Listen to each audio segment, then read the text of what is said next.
Hello and welcome once again. Um, it's been quite a week. It's been weeks. It's been some days, and it's been uh, rainy, shiny, and all that. And glad to be here again, once again, to share something with you. Now, today I thought I should talk about something concerning my how the day. You know, I was getting prepared today because I've been invited somewhere. It's not every day that I'm invited to something nice, like maybe a get together or something like that. I mean, it takes days. No, it doesn't take days. It takes months, years, but mostly months. So I'm always, most cases, indoors. So when it is going out day, I feel good. I feel good because I'm going to interact, I'm going to laugh, I'm going to share with people, and it's going to be amazing. So today is one of those days. So I thought to myself, I'll drop by and say hello. So today, as I sat in front of my mirror, trying to look good, I think I look good. What do you think? Yeah, so while I tried to put a little bit, a touch of makeup there and here and there, I kind of went back to the day I got injured. I remember being in the mirror, making myself and getting myself all ready for a day that I was for a night that I wasn't even ready for. So it all started that day. I met friends during day. I even went to town. In the evening, I met my boyfriend, and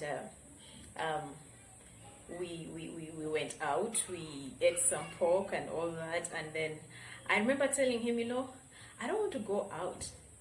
I don't want to go out, but I told my friends I would go see them today because it's been a while since I last saw them. So I called them, but I really don't feel like going out. And I remember him saying, you're a person of your word. Just go and just go and check on them. I mean, because you told them, and then you can come back. Well, sometimes I wish I listen to my body. I wish I listened to my instinct. I listened to how I felt. Maybe all this wouldn't have ever happened. But I remember reaching the time of going, and I go to meet these people. And reaching there, I don't even stay for 30 minutes.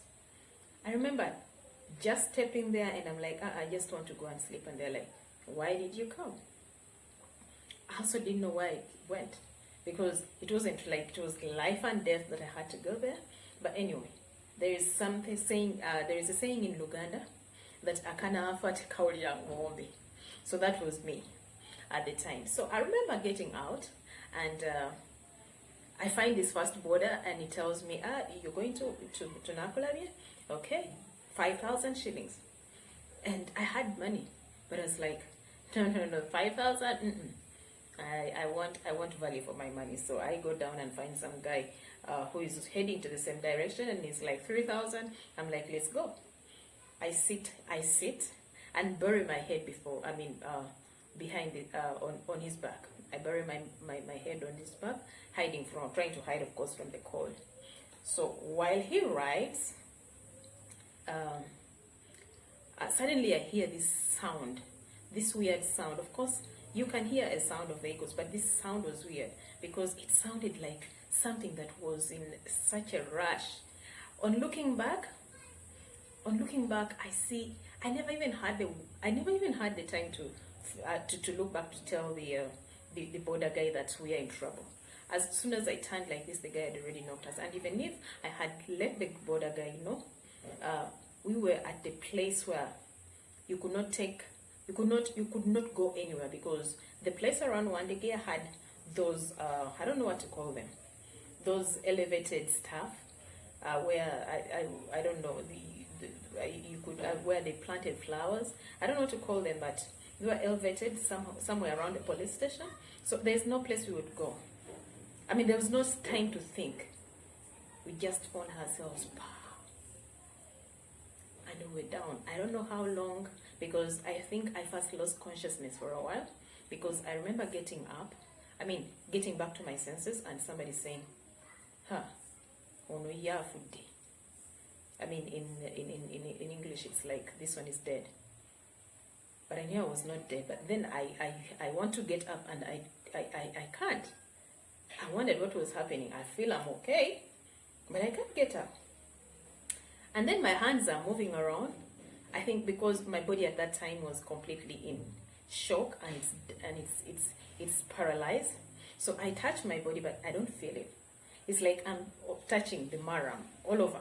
It's like I'm touching the road. Every part I touch is, I don't understand what's going on. I begin to request that they take me to the hospital. Now, the very voice of the very voice I heard saying this one is dead says, "Oh, she's talking. She wants to be taken to the hospital. Lift her, put her in the car." The guys that had knocked me were still in the place, and then I hear them lifting me and putting me in the car. Now, the funny bit of it is that because I wasn't feeling the rest of my body, I thought the car had knocked me, run over me, and left me in two pieces. Because I could feel my upper part, but I could not feel my lower body. I could not touch it. I mean, there was nothing. So I believed I was still breathing. I didn't know how I was breathing, you know. And I believed that my body has been separated into two. So when they lifted me into the car, I requested them to pick even the rest of the body. I'm like, have you picked the other part of my body and put in the car? I remember one of them commenting, like, you translate it in English like, whatever she took was hard. As in, I understand them. Even if it were me and I am sober and I'm hearing somebody, however much they are sober, that alone will make them so drunk. How do you say they should bring the other part of your body and yet all your body is here? That is drunkenness. Yeah, so it was a bad day. It was a bad night. It was bad luck. It was all that. But I'm glad that I'm still alive. I'm glad that they took me to the hospital. I'm glad that however much it turned out bad, we thank God for life. And I thank God that today I can share this and smile about it. And I thank God that I am alive and my son can still see me. I'm alive that I can look into the mirror and smile a bit.